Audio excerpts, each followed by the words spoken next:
We're in section 7.2 and we're looking at transformers. Transformers are basic circuit components like resistors and inductors.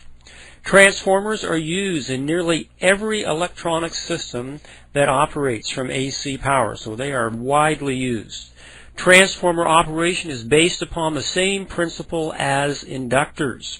Nearly every computer uses a transformer to step voltage down to lower levels. And just really quickly, if you have a socket plugged into the wall, it goes into a big inductor and it goes through a transformer and it goes through a number of circuits, and that's where you end up getting your, eventually you get your 12 volts and your 5 volts and your 3.5 volts that your computer needs to operate. And there's a little bit more circuitry than I've shown here, but ultimately a transformer is the beginning of that process. Basic transformer action. Magnetic coupling is the inductance of voltage from one coil to another. Transformers operate on this basic principle. The percentage of flux that passes from one coil through a second coil is called, and this is the term, coefficient of coupling. The coefficient of coupling can range from 0 to 100, expressed as a percentage. Usually is expressed as a decimal between 0 and 1. A voltage is connected to coil L1. So here we have a voltage connected to the coil, and what we're looking at here is the coefficient of coupling.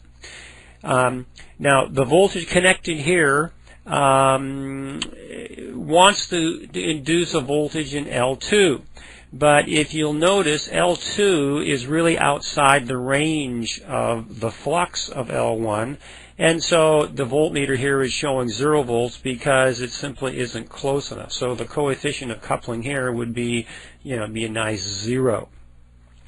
In the lower picture, notice the L2 coil is closer to L and within the magnetic flux. Therefore, a voltage is induced into L2 and is displayed on the voltmeter. So here, the L2 is in much closer proximity to L1, and so we see a voltage. Now, if the coefficient of coupling was 1, it would indicate a 100% transfer of flux from L1 to L2. Technically, that's not possible. For our purposes, we're going to say that the coefficient of coupling is 1, because we're not going to get into the, in higher level courses, we'll look at what is the actual coefficient of coupling, but for our purposes it will be 1. Transformer terminology. The windings that receives the applied AC voltage is called the primary. So here we have the primary winding. That is what receives the VA here is the applied voltage. The windings that a voltage is induced in a transformer is called the secondary winding. So the induction action, magnetic action, induces a voltage, and it just you see it in the secondary. The polarity of the voltage in the secondary is dependent upon the direction the secondary winding is wrapped. The phase relationships are indicated in a transformer with dot notation, and we're going to look at this on the next slide. Here we see this, what we call dot notation. And what you'll notice here we have a transformer. This is the primary. This is the secondary. Notice the two blue dots here are telling us that the phases or the input and the output are in phase. And you see the input signal here, see the output, and you'll notice that they are in phase. Now, dot notation here is showing us that they are out of phase. And so you see here we have the AC coming in, and here the output is out of phase. And so this indicates a 180-degree phase shift from input to output. Okay, step-up and step-down transformers. Step-down transformers are used on many different types of electronic devices that require voltages lower than 120 volts AC. A common computer operates on 3.55, 12 volts DC. A transformer steps down the AC from 120 to much lower levels. These voltages are then converted to DC with a device called a rectifier, which we will examine in later chapters. So there are step-up transformers and there are step-down transformers. And this, what we're talking about here, would be an example of a step-down. And in a step-up transformer, notice that the V out is greater than the applied voltages, and in a step down the V out is less than the applied voltage.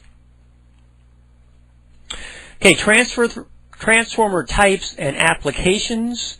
There are several ways to categorize transformers. Classification, and this is classification by application. The first one is audio, and these are used to connect audio amplifiers to speakers. Next type is radio. These are used to adjust radio intermediate frequencies, IF. Third is power. They're used to step up or step down voltage. And the fourth is isolation. One example of isolation are transformers used in Ethernet systems. The transformer isolates the desired signal from the unwanted noise. They can also be classified by the core material. That is, what is the core of the transformer made of? Now, some are what we call air core, and they're wound around a non-magnetic coil form. It can be plastic, cardboard, or any other material with very low permeability. Remember, permeability has to do with conductivity. Well, here, air core, you want permeability that's extremely low.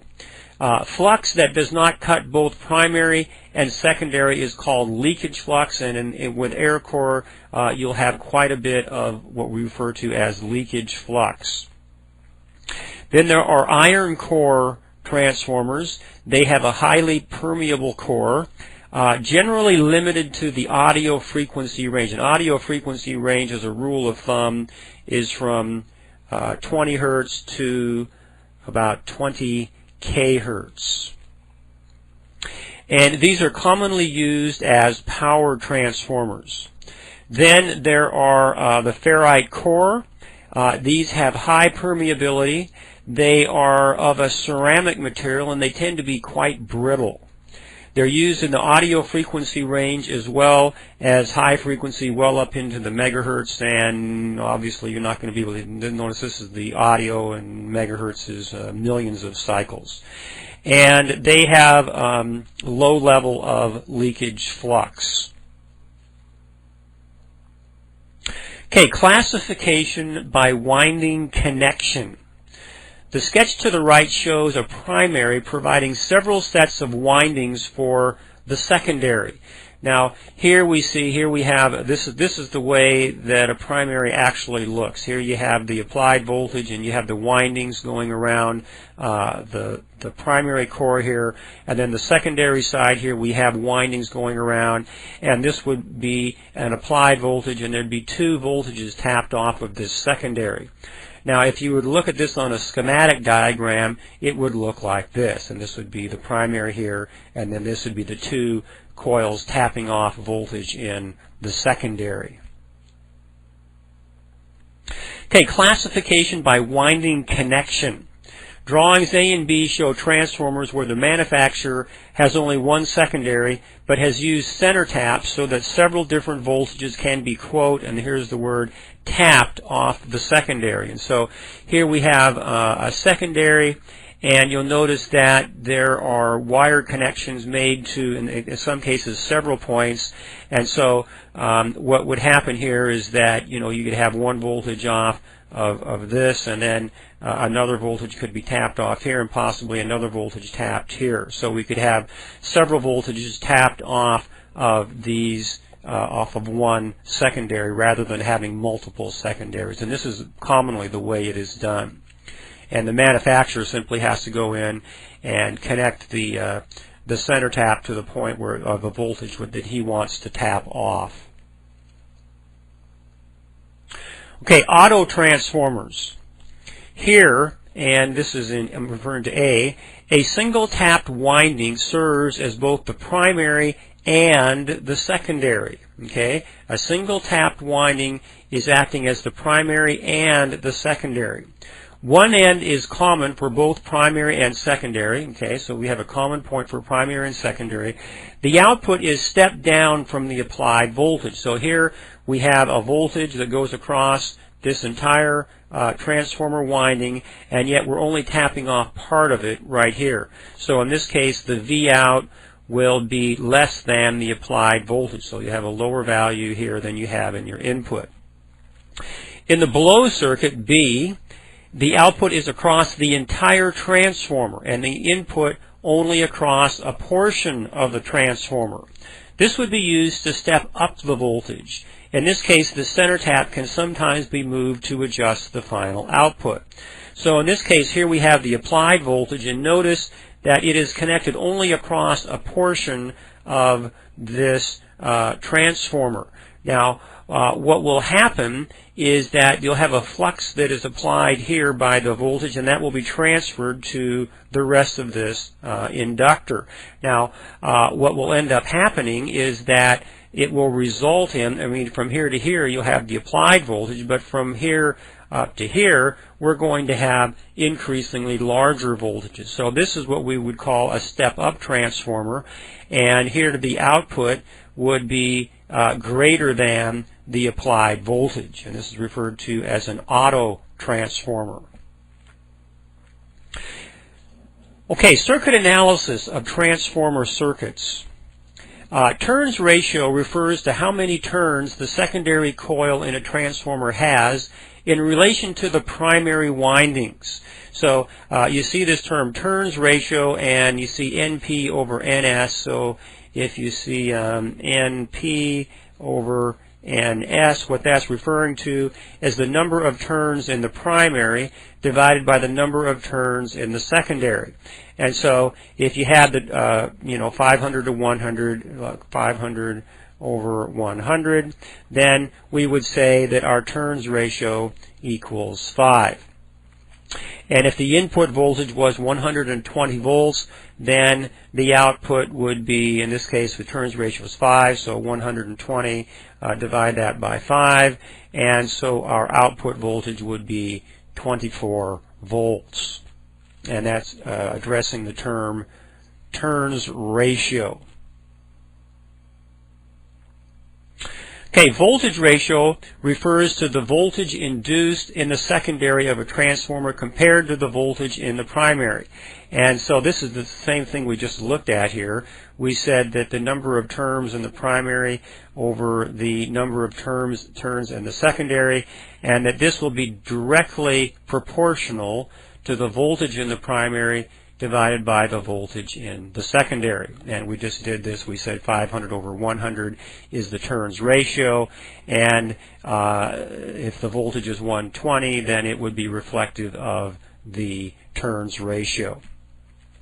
If a turns ratio is 3 to 1 and the input voltage is 120, then the transformer output would be 40. Okay, the power ratio in a transformer is, notice this, unity. Unity in this case means 100%. This means the power in a transformer will equal the power in the secondary. So if we have a given circuit here, and we have a component over here, and we have it, say this voltage is step down, then the E times I will equal power, and the power that we have in the secondary will equal the power that we have over here in the primary. Now, there are actually some losses, but for our purposes we will consider it unity. So when we do our calculations, this will equal this. Reality is that there will be slightly more power in the primary than the secondary because the transfers aren't perfect, but like I say, for our purposes we will consider that they are in fact unity, and actually they are very close to unity. The current ratio in a transformer is number of turns in the primary divided by the number of turns in the secondary equals, and notice these are reversed. It's going to be the current in the secondary over the current in the primary. And let's take a look at this. Now, current ratios. We're going to say that the number of turns in the primary over the number of turns in the secondary equals the IS over the IP. Now you notice these are reversed. Here the primary is here. The turns number is in the upper value, but in the current it's the lower. So these two are going to be reversed. Now let's see how do we reconcile this. Okay, power in the primary is E times I. We know that same thing or the power in the product is E times I, and that will be true in the primary and the secondary. If voltage is stepped down, then current must increase in the secondary for the power to be equal. So the idea here is if we step the voltage down, remember this, and this being true, then the current has got to go up in order for the power to be equal in both the primary and the secondary. And here's if the turns ratio in a transformer is 10 to 1 and the primary has a current of 100 milliamps, what is the secondary current? Okay, so let's solve for, let's see, we know that we said the turns ratio is 10 to 1. Primary has 100 milliamps. What is secondary current? So let's solve this equation for current in the secondary right here. So what we could do, we want to isolate this, so we could take this side of the equation times current primary, and this side of the equation times current primary, and that would cancel this. And so we could say that the current in the secondary will equal the windings ratio times the current in the primary. So current in the primary, what do we say? The primary current has 100 milliamps of current, and then we said it was a 10 to 1 ratio, so the turns ratio of the primary to the second is 10 over 1. So this times this, we would have 1,000 milliamps, and that's the same as 1 amp. And that is addressing the current ratio in a transformer.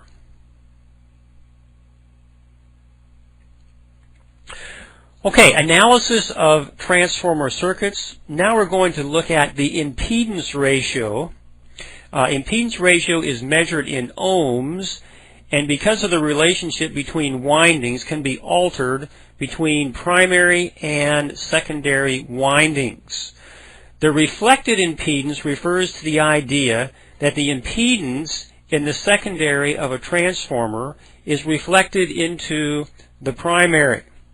The relationship between turns and impedance is, and here we have this particular formula. And so what we want to do is to solve for the impedance in the primary. Because usually we know what the impedance in the secondary is. Usually there's a component there, a resistor or something.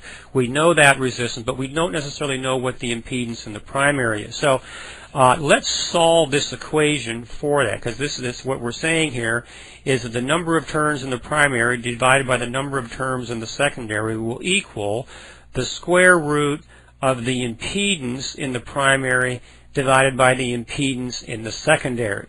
So first of all, we want to remove this square root. So let's square both sides of this equation first of all.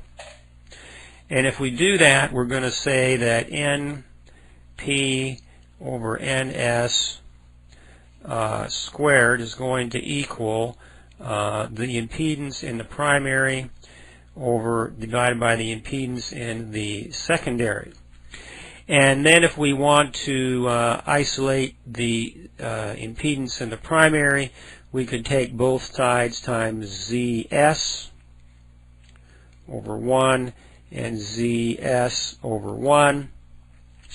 And this would cancel, and so we would see that the impedance in the primary will equal the turns ratio squared times the impedance in the secondary. So if we know what that turns ratio is, we will square that value and then take it times the impedance that we know of that we have in the secondary. Okay, we're going to apply this formula and the previous formula in the next session. I'm going to stop this one for now, and we will continue on with part B.